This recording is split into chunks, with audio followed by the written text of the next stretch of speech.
empty cup. Just crack a smile and fill it up. Fill it up. After the final pour, we're here. I'm one of the hosts of the Malting Hour, and this segment we do after the final pour. Tony Golick, always joined with Brandon Winninger. And sometimes the elusive and mysterious, sprinkled amongst other episodes when the recording equipment might be working, Clark Fettridge. Oh, the fans are not happy. Hey, Clark, thanks for joining us for an After the Final Pour. I feel like you haven't been on many. Happy to be here. I think the last one was with Stephanie, and that went really well. Oh, yeah, that was great. Everyone remembers me on the whole episode. I spoke for 20 to 25 minutes? Yep. Really spewed a lot. Really went with it. Yeah. If you guys haven't listened to it, he's the last 2 minutes of the episode because the recording didn't work. That's like a minute. I got my point across. That's all that counts. Yeah. I found the best part of the entire interview where you like, yeah, this beer tastes like this, and I like it like that, and this is what it tastes like. Bill, I'm Clark. Clark, wait, was that a recording of me? Yeah. I couldn't. Yeah, that was actually there. I Brandon had that clip. Yeah. Okay. Yeah, Totally. I said, Brandon, can you have that ready to go? Because I'm going to do, I'm going to reference that episode. And I knew you were going to, so we threw straight to it. But Clark, you chose the beer tonight for after the final pour. It is. And I feel like, I don't know if you guys or we have talked about this brewery all that much, or if at all, on the podcast. Probably in passing, I think. In passing, yeah. But we're talking about Shorts Brewing out of Bel Air, Michigan. A brewery that I guess you could say is near and dear to my heart, and sort of myself getting into the beer game. Me too. I really like them as well. It was kind of how you and I bonded on craft beer, to be honest. That's for sure. Back in the day, as some of you may know, Shorts was only available in Michigan up until 3-4 years ago. Yeah, something like that. Yeah, and then I'd go up to my family's house, and every weekend it was, Tony, I'm going to go look for some new Shorts. And I'd bring back a 6-pack or 2 of Shorts beer. And I was like, I don't really care about what kind of pants wear you're buying. Well, but they got some good stores up there. So. I just wanted some cargo shorts. Sorry. We're all getting the jokes. We're all on top of it this week. We're not going to miss the hilarious last week jokes. Okay, good. But now available in Chicago year-round, Shorts Brew. We are talking about today about Splurge. Splurge is a double IPA made with a lavish blend of 7 hops. What? I didn't realize it was that many hops. Do you guys want to know what kind of hops are in this beer? Do you? Sure. I thought the listeners were going to respond. Sorry. Oh, listeners say, yeah, man. Do it. Okay, they said, yeah, man. So Simcoe, cool. Citra, delicious, Eldorado, outstanding, Azaka, Cascade, Cascade, also delicious, Amarillo, one of my favorites, Amarillo. If you don't know what, Amarillo, and Mosaic, slightly Amarillo. Slightly hazy and light color, the frothy whitehead has huge aromas of tropical notes. It does. Leading with super fruity citrus and pineapple flavors, this medium-bodied beer is deceivingly smooth for a higher ABV. 9.1 ABV. Jesus Christ, it's 9%? Get into it, boys. Oh my God. Yeah. I guess I didn't need to drink that truly before we did this, but it wouldn't be an after pie and pour if I didn't. This is really good. I would not... that caught me off guard.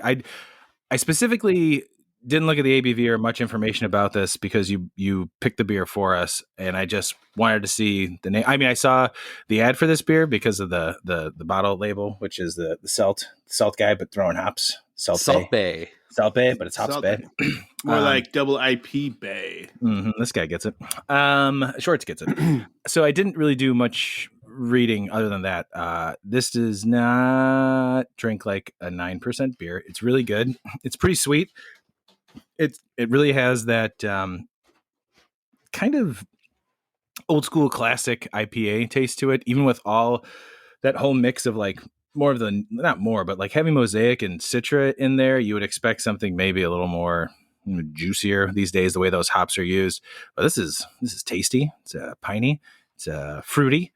It's sweet, bitter, and nice. Good night, everybody. Yeah, I wouldn't have said I wouldn't have thought that there was 7 different hops in here. That's actually it's interesting to note, but kind of what you said, like the ones that are standing out is kind of like the mosaic. And I think didn't, last after the final pour, what I don't know, something we drank one of the last times. Oh, on the last episode. I don't remember anything after the final pours. So the last episode we had, there was one of the beers had mosaic in it, and that's kind of what stood out to me. I think it might have been the experimental one, might have had mosaic in it too. I don't know. Anyway, but I feel like that's a familiar flavor to me. I mean, more recently, and that's kind of what I'm getting. But yeah, dude, 7 hops is awesome, and 7 hops every 9% is intense. Well, every time I hear of multiple more than 2 or 3 hops in a beer, it always goes back to that stupid beer we tried to make, the fateful 212 the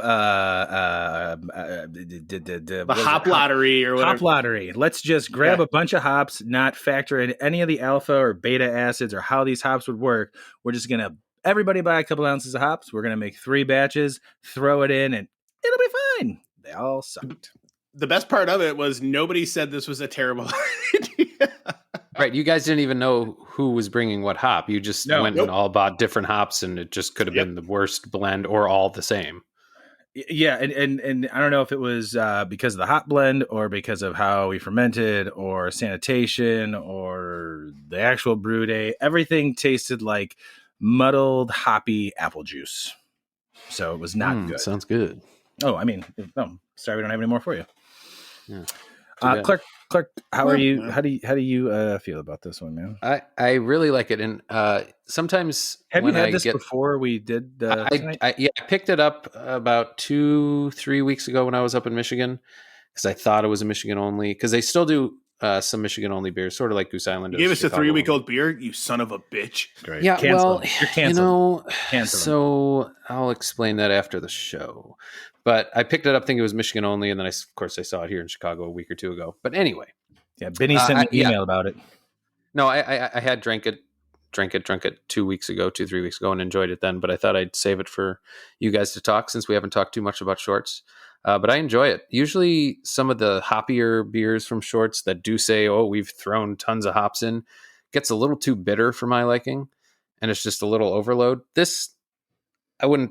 I mean, I suppose it's a little overload on hops, but for the hops, it's very well balanced in that sense. I don't think it's going too crazy. Well, as you and I were talking before we started recording, I had mentioned that the beers that I pretty much have left, which I'm pretty much not drinking beer now, because all I have left are barrel aged beers in my refrigerator and the cherry kettle sour. Excuse me, on tap, because my Goza's gone, and so is my Smash Ale. So, no, I know it's very sad. But drinking this, I don't feel like it's a lot of it's not overpowering as far as like bitterness or hoppiness. So it's kind of, I thought I'd be a little more sensitive to it, like as you're describing it. It's kind of nice with 7 different hop varieties. They're all kind of along the lines of, like, I want to say they're more citrusy. Amarillo, Citra, Cascade. Did I say Simcoe already? I'll say it again. Simcoe. No. Mosaic. Don't forget Amarillo. Yes, Amarillo. It's different than Amarillo. Yeah, like that's just a place in Texas, stupid.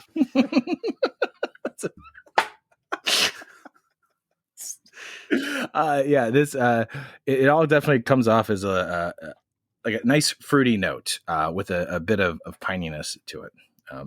I am starting to notice that it is 9% though. Like at first, as you were saying, like, oh yeah, this is. Look, can you guys? I don't know if you guys can tell. My face is a little more flush than when we started. It kind of creeps up on you. The first couple of sips, you're like, oh, 9%. This is. I did start with this tonight. Ooh, how is that? Oh, truly lemon tea. Yeah, just get the lemonade. I mean, unless you really like iced tea, which it's okay. I think iced tea is okay. He's a great actor on SVU. But as far as like as a drink, I would not drink that all the time. I do like the lemonade. So you would not buy that beer again? Or you would? If I had to choose. if it really, really came down to it, I would not buy that hard seltzer. Oh boy! Again. Wow. Jeez. Oh wait, that's a different thing we do, right? Here comes Michael Myers. It's funny that we haven't had more Shorts beers, just based on, Clark, you and I, our experience with Shorts in general. Even before you were on the show, you were an avid listener, a fan favorite. Brandon and I tried to shut that down as much as we can, but then you bombarded your way onto the show, and now you're a part Here of it. I am. It would be nice to go back and try, to do a shorts episode, whether we have them on or just drink through some of them. But I remember some of my favorite beers, like some of my favorite experience in craft beer was with when you and I were trying a whole bunch of beers from Michigan. I mean, Greenbush, going through their whole a lineup of beers, all the Shorts, and like Shorts anniversary beer is so good. I mean, we were huge fans of that and sought it out all the time when it was released. All the time. Yeah, there's some all-time favorites. I guess you could say all-time favorites of mine from Shorts. Yeah, I had forgotten about the anniversary one. That's an interesting one that I. So like a blood orange, is it a blood orange double IPA? Yeah, blood orange IPA, but it was like very much like very blood orangey. Yeah, high gravity wheat wine made with blood oranges. You're right, it was blood wheat wine. So yeah, not a. And I remember the first time we had it, we both were going, that's kind of weird and kind of strange. And then I think we finished it and said, wait a second, that was delicious. And so anytime I see it, I try to grab it. And another favorite of ours was Pangalactic Gargle Blaster. Oh yeah, just the label itself. Yeah, label. It's like is that the actual name? Yep. Yes, sir. And the label is what's the game I'm trying to think of? It's like Mega Man and can you find it? Who's Space Invaders that I'm kind of trying to think of. I thought it was a reference to like the Hitchhiker's Guide to the Galaxy. Well, I'm sure it is, but the label itself has a video game the label flavor. Video game. So, no, a Shorts episode would be great. They've got all sorts of crazy beers too. There's a peanut butter and jelly one I know I've seen on the shelf. I think it's just an ale, some type of ale, cream ale. What is there? Humpa Lumpa, Oompa Loompa, Huma Loopalicious. Huma Luma. Yeah. That IPA is very tasty. That's my Michigan go-to IPA. It's better hoppy, but those go down quickly, even though they're 6.5%. I mean, we can always revisit. It's pretty high. We can always revisit the Greenbush lineup as well. It's been a while since I've had some of their beers. We can. I've had a little. I love Greenbush, man. I used to love Greenbush. I don't want to get into it now. Play the piano song. There we go. Tell us about it. If you really want me to get into Greenbush, I'll get into Greenbush. Greenbush used to really be something, and I used to be a big fan of Greenbush. I'm a Mug Club member. Okay, I'm a Mug Club member. Let's not beat around the bushes. And it was a brewery I went to a lot as I started my craft beer journey. Went there a lot. I went there all the time. I'd stop on the way up to my family's place in Michigan. I'd say, I gotta stop. I gotta go get these beers. Sometimes my mom would pay for the beer and it'd be so expensive. She'd Jesus say, Christ. Exactly. Thank you, Tony. So we remember that. Then she'd get scalded by the person behind the counter for saying that. So, but that's another story. Greenbush is good. I think they got a little, I don't know. I can't get into it. But it got a little boring, to be honest. I think they started tailoring to the general beer crowd. Because they didn't always... I think the rule when they started was that they didn't brew a beer lower than 6%. So it was for serious beer drinkers. But now, I just don't love their beers. And that's all I have to say about that. But I'll still drink their beers. And I will buy Greenbush again. All right. That's good. We should be. I think we could be a beer, like a morning radio beer show. You know, if someone would give us money to do it, we just drink beer for all the morning. raging alcoholics. I need to listen to. What's up, drunks? We got Crazy Clark up in the sky. Yeah, I just spoke it's 9 a.m. Have minutes. I didn't really. Have you cracked your barrel-aged coffee stout this morning? Time to go. Time to start the day with your bay. And by bay, I mean double IPA bay, because that's what we're drinking. We're drinking Splurge from Shorts. Splurge. We could have ended the episode just there. You've been splurged. Ooh, let's not do that. I didn't realize the piano sad song was that long. I was motioning to wrap it up because I was like, dude, it's getting to the end from the last time. Yeah, I don't think we need to find out how long that is anymore. Yeah, we do. That's Clark's we'll think of a name for it. Clark's cry time. Soliloquy. Clark's cry time. Welcome to Clark's cry time. Oh, that's a new segment for sure. And when that piano starts, Clark, you got to go right into it. Okay. Welcome. I'll try to make it more interesting next time. No, that was pretty good. I feel like I went off for 2 minutes and didn't really say much. You said you got over it. Basically. I got over it. Thank you for saving us a lot of time. Perfect. Hey, Clark, you just got over it. That's it.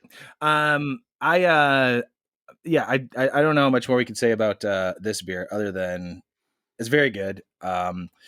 It's, you know what? One thing that did kind of hit me was that, I mean, other than the 9%, was that it kind of reminds me a little bit of Hop Slam without being as, I don't want to say astringent, but you know, Hop Slam does have that like sharp bitterness. I mean, with how much hops are in there, even with the 7 different hops in there, it doesn't have that like punch. It's more citrusy than it is piney and not as astringent. But it, I don't know, a side by side of these two beers would be pretty good, I think. Yeah, I mean the crazy thing, it's super like easy drinking, and again, I can't believe how close if I didn't know it was 9.1%, like that 0.1 is what's going to get you. I'd be like, oh, I'm going to have another one, but it just goes down so smooth, you know, like drink it in. It always goes down smooth. Outstanding. Well, you guys got anything else you want to say about this splurge? No, I think I said it all. Nah, not necessarily about this, but I definitely think we need to hit more shorts beers. For sure. I'm looking at their release schedule. They do a really good job online of telling you, and a lot of breweries do this now, but they tell you what's coming out, when it's coming out, where you can get it. And I'm looking at, it looks like May, so I'll keep my eye out. It's called Sabotage, play on the Beastie Boys. And with Sabro hops, I'm assuming. You got it. Looks like a little IPA, so I think that's the next for me. It's hit or miss when it comes to the Sabro hops, man. I agree. I'm not a big Sabro fan, but with that name, and take a look at the label. It's pretty cool. I'll do it when we're done recording, I guess. Okay. Yeah, it would be nice to it would be nice to have some more shorts beers on this. And I'm sure we will. Brandon, there's a lot of beer and a lot of drinking. There's one thing I wanted to talk about. We're not going to get to it because we're talking about one Michigan brewery. We're not going to go to the other Michigan brewery. We already talked about 2. I'm not going to bring up Bell's. I just brought up Bell's. Oh my God, Bell's. Oh God, why'd you do it? I did. Okay, well, this aggression will not stand, man. Okay, well, I got to end on that then. Clark, Brandon, after the final pour, love you guys. This was great. Good beer, Clark. Thank you. Oh, good job, man. Great time, gentlemen. Great time. See you guys. Hey, I'll see you guys on the flip side. I'm going to use that as my catchphrase. See you guys on the flip side. This has been The Malting Hour. Be sure to follow us on all social media by searching The Malting Hour and at themaltinghour.com. You can also follow us on social media platforms individually. Brandon can be found on Instagram as BMDub81, on Twitter, BDub81, on Untapped, BDub Drinks Beer. Tony can be found on Instagram and Untapped under Asa Phelps Chicago. On Twitter, The Asa Phelps Chicago. Clark can be found as Clarkowski on all 3. Be sure to subscribe, like, and rate the show on your preferred podcast listening platform. Until next time, cheers from all of us at The Malting Hour.